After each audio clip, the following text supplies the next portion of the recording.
welcome to another update of the Jurgs Cup. Quick clarification thing. After doing my first few videos, my intention was to have these videos basically to be seen only by the rest of you guys who are doing the Jurgs Cup. So just so that everyone else understands, it turns out that other people I know locally and my family have been seeing it coming up and things, which I'm not sure how, but they've, like the Facebook and Instagram and whatever has put it up in their thing. And I've had a few family members saying, "Oh, I hear you're getting merch made for Elgol guitars." I'm like, no, definitely not. So it turns out at the start of the video, because I was meaning that you guys who are in the Jurgs Cup would understand this, I said I'm still waiting on my merch to arrive.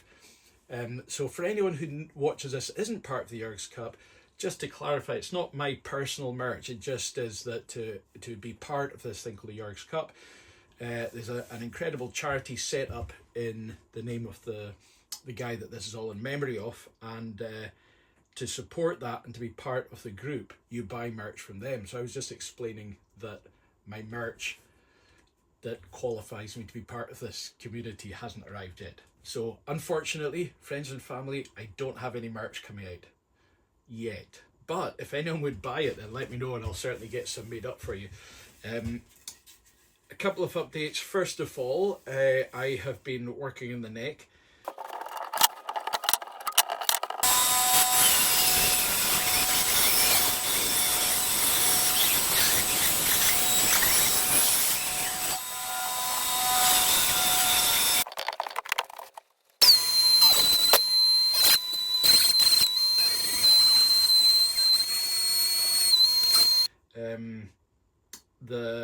I've got a few problems. I've had lots of mistakes along the way. It's funny, this is my fourth build this year, fourth build altogether.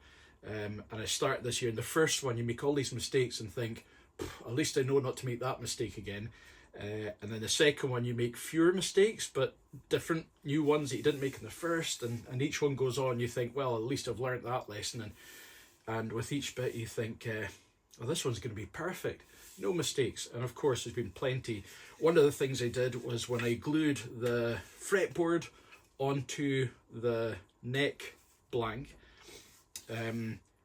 first of all I measured it, drew everything out, I put it on and had it back to front, so the room I'd left for the headstock going down at that angle, I'd kind of put it, I don't know if this makes sense, but I put it upside down in the wood. So basically if it had been like that and I'd put the fretboard around there, it would have been perfect.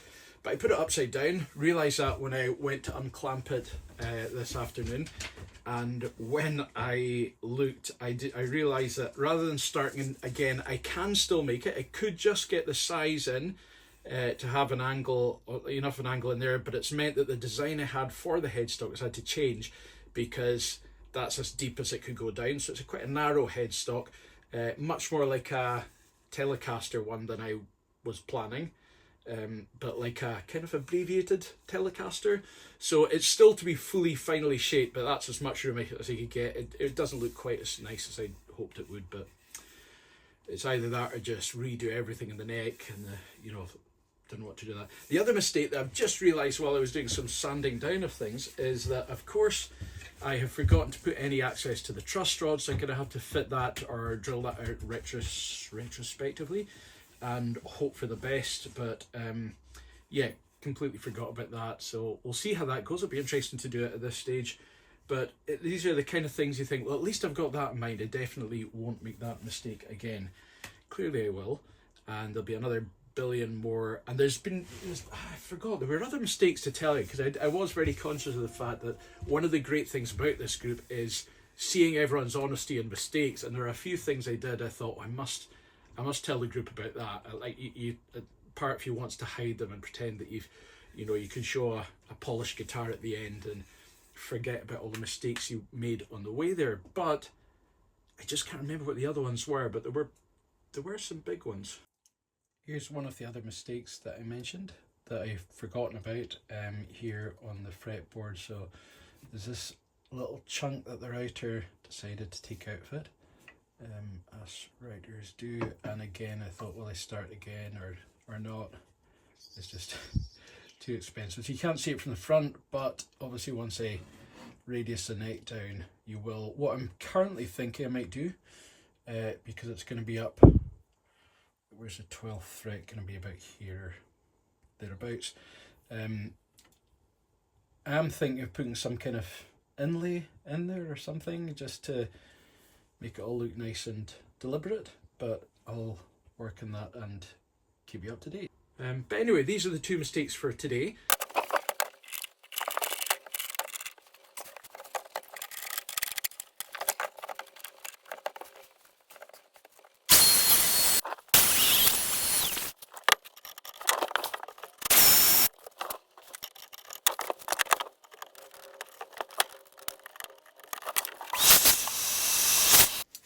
Everything's all sorted, not perfect, not exactly how I intended it, but the channel is routed in there and it's nice and comfortable for truss rod getting in, so happy enough with that. Room for the bridge, wasn't perfect, but hopefully once I've got all the sanding and the curve in from here down to here, and got the headstock finished, it'll look nice and neat, and the bridge on. So yeah, it's not quite as planned, but again, sorry, everything's covered in dust just now. One thing, I don't have a dust extraction, but if I put putting a truss rod cover, it leaves plenty of room to cover it. The screw goes in there. So once I've got obviously out here and the bridge on, yeah, should be fine. I hope you guys are all getting on well with your builds. Beautiful day here on Skye, and the whole area, the sun is shining, the dolphins are out in the sea, and yeah, just fantastic time to be alive in a place like this and to be building guitars in a place like this. Catch you again.